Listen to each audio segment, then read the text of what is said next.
Hello everyone, welcome back to our channel Benchmark Studies. जैसा कि आप लोग जानते हैं कल आपका एसबीआई क्लर्क का मेंस है। तो जाहिर सी बात है इस वक्त आपको टेंशन भी हो रही होगी, एंग्जाइटी भी हो रही होगी, प्रेशर भी हो रहा होगा।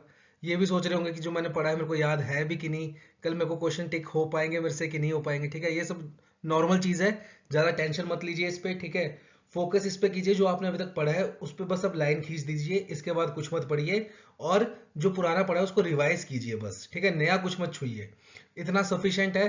कॉन्फिडेंस से जाइए, पेपर पक्का क्लियर होगा। तो अभी मैं अपनी हार्ड डिस्क देख ही रहा था, तो मेरे को एक अपना स्कोर कार्ड दिखा 2019 का। ठीक है, जो मेरा क्लियर हुआ था पेपर। अब देखिए मैंने गलती क्या की थी यहाँ पे ना, मैं नहीं चाहता वो गलती आप करें। देखो, तो पेपर का मेरे को पैटर्न एग्जैक्ट याद नहीं है, 2019 की बात है। पर सबसे पहले शायद इंग्लिश आई थी, सेकंड पे जीए आया था, पर थर्ड पे क्वांट आया था, ये मैं कंफर्म हूँ, और फोर्थ पे रीजनिंग था। थर्ड और फोर्थ का मैं कंफर्म हूँ कि ये ऐसा था सीक्वेंस। फर्स्ट और सेकंड का मेरे को ढंग से याद नहीं है, शायद इंग्लिश और जीए था, या तो फिर जीए या इंग्लिश थी, दोनों में से कुछ भी हो सकता है ऐसे। पर जहां तक मेरे को याद है इंग्लिश था फिर जीए थी। तो ये यही दो सब्जेक्ट थे ना, ये मेरे सबसे वीक है। ठीक है, ये मेरे वीक पॉइंट है, और ये दो मेरे स्ट्रॉन्ग पॉइंट है। तो देखो, जब मैंने पेपर दिया ना, एग्जैक्ट मेरे साथ गलती क्या हुई देखो। ये स्कोर कार्ड आपको ढंग से दिख भी नहीं रहा होगा, ब्लर है थोड़ा। मैं आपको बता देता हूँ, ये 98.75 है मेरे मार्क्स। ठीक है, और कट ऑफ गई थी 100, और मेरा रह गया था 1.25 मार्क्स से मेरा सिलेक्शन नहीं हो पाया था। तो मेरी गलती कहाँ हुई देखो। बात यहाँ पे सिलेक्शन नहीं हुई, वो नहीं, सिलेक्शन हो जाना था मेरा। पर हुआ क्यों नहीं? क्योंकि देखो, सबसे पहले वीक सेक्शन थे मेरे, वो आए। तो इंग्लिश आया, शायद मेरे को जहाँ तक याद है इंग्लिश आया। और इंग्लिश में मैंने सब लगभग 27 या 28 क्वेश्चन कर दिए थे। ठीक है, तो मैं काफ़ी खुश हुआ अपनी परफॉर्मेंस से, क्योंकि ये मेरा वीक सब्जेक्ट था। तो मैंने 27-28 काफ़ी डिसेंट कर लिया था अपने हिसाब से। वैसे ही मैंने जीए में भी शायद 30 के अराउंड क्वेश्चन कर लिए थे 50 में से। तो मैं काफ़ी खुश हो गया इन दोनों को करके ना, कि यार ये दोनों मेरे वीक सब्जेक्ट थे और इसमें मैंने अच्छा खासा अटेम्प्ट कर लिया है। और फिर आया क्वांट। अगर आपका कोई 2019 का नोन होगा बंदा ना, उससे पूछना। एसबीआई क्लर्क में उस टाइम बहुत टफ आई थी क्वांट। पर उस टाइम मैंने बड़े आराम से कितने, लगभग 34 या 35 क्वेश्चन कर दिए थे। और देखो ये कितने हो गए, 35, 30, 65, 65 और लगभग 93 के आसपास मैंने इन तीन तीन सब्जेक्ट में कर लिया था। और मेरे को पता था कट ऑफ वही जाती है 95 से 100 तक, या 105 रख लो। तो मतलब मेरे तीन सब्जेक्ट में 93 के आसपास अटेम्प्ट हो गए थे, और मैं बहुत ज़्यादा खुश हो गया था। मैं इतना खुश हो गया था कि मैंने मान ही लिया था कि मेरा सिलेक्शन हो गया है। और पता नहीं क्या हुआ, मैंने रीजनिंग में ना इतनी लीनियंट, मतलब बहुत कैजुअल रीजनिंग, बहुत कैजुअल ली।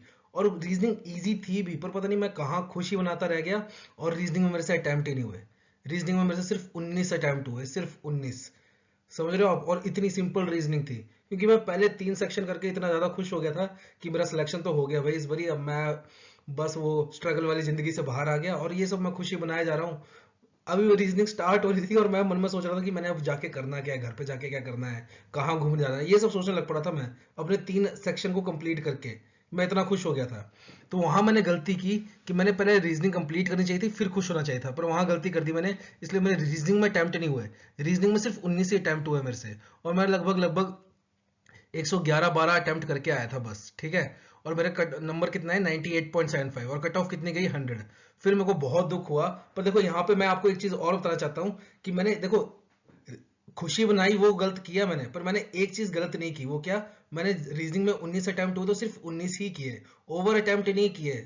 एक बार होता है कि बंदा निराश हो जाता है कि यार मेरे से तो अटेम्प्ट ही नहीं हुए, और फिर फटाफट कुछ भी कर देता है टिक। मैंने वो गलती नहीं की, और उसका फल मेरे को बाद में मिला। देखो, 1 जैन को क्या हुआ था, आरआरबी का रिजल्ट आया था, मेरा आरआरबी क्लर्क क्लियर हो गया था। ठीक है, आरआरबी क्लर्क में मैं सिलेक्ट हो गया था फाइनल में। ठीक है, और फिर क्या हुआ, 19 फेब के आसपास फर्स्ट वेटिंग लिस्ट आई एसबीआई की, और वो भी मेरी क्लियर हो गई थी। ठीक है, क्यों? क्योंकि देखो मेरा गैप कितना था, 100 कट ऑफ थी, और मेरे नंबर कितने थे 98.75, तो मेरा गैप कितना था 1.25 का। इसलिए मेरा फर्स्ट वेटिंग लिस्ट में ही नाम आ गया था। ठीक है, तो आप भी ये गलती मत करना, कोई सेक्शन अगर अच्छे से नहीं हो पा रहा है तो जितने अटेम्प्ट हो रहे हैं नॉर्मल ना, उतने ही अटेम्प्ट करना। ओवर अटेम्प्ट मत कर देना कि यार मेरे तो कुछ अटेम्प्ट ही नहीं हुए, क्योंकि देखो इसमें सेक्शनल कट ऑफ नहीं होती है। ठीक है, एसबीआई में सेक्शनल कट ऑफ नहीं है। तो आप किसी सब्जेक्ट में अगर आपके कम अटेम्प्ट हो रहे हैं तो उतने ही अटेम्प्ट करके आना, जेन्युइन अटेम्प्ट करके आना। ठीक है, और लगभग 110 के आसपास अटेम्प्ट तो करना ही करना है, 110 से 120 के आसपास आपका आराम से सिलेक्शन हो जाएगा। ये जनरल कैटेगरी की बात कर रहा हूं मैं। ठीक है, और एक चीज और, जो फाइनल टिप है आपके लिए। ठीक है, देखो टिप तो कुछ नहीं है, ज्ञान की बात मैं ज्यादा करूंगा नहीं, पर एक चीज मैं बोलना चाहूंगा। बस एक कॉन्फिडेंस लेके जाइएगा अपने अंदर। ठीक है, एक कॉन्फिडेंस लेकर जाइएगा कि मैंने तैयारी पूरी की है, मेरे को सब आता है, और मैं पेपर अच्छा करके आऊंगा। थोड़ा सा भी डाउट मत लेके जाना अपने मन में। अगर आप डाउट लेकर गए ना कि यार मेरे मॉक्स में तो नंबर आ नहीं रहे थे, जीए मेरी ढंग से हुई नहीं है, तो वो पेपर आपका कभी नहीं होगा अच्छे से। वो मेंस का पेपर आपका पक्का बेकार जाएगा। तो एक कॉन्फिडेंस के साथ जाना आप, ठीक है। एक 100% कॉन्फिडेंस रखना अपने आप में कि हाँ यार मैंने पूरी तैयारी की है, मॉक भी बहुत लगाए हैं, जीए भी मैंने अच्छे से किया है, सब कुछ किया है, मेरा पेपर होएगा क्लियर। तो वो पक्का क्लियर होगा। एक अंदर से कॉन्फिडेंस लेके जाना बस, ठीक है। तो होप आप मेरे जैसे, और देखो, अगर कोई आपका अगर कोई एक आधा सब्जेक्ट अच्छा ना जाए तो दुखी मत होना, और अगर कोई सब्जेक्ट अच्छा चला जाए तो खुश मत होना। जैसे कि मैं यहाँ पे खुश हो गया था और मैंने रीजनिंग में सिर्फ 19 अटेम्प्ट किए थे, तो वैसी गलती आप मत करना, ठीक है।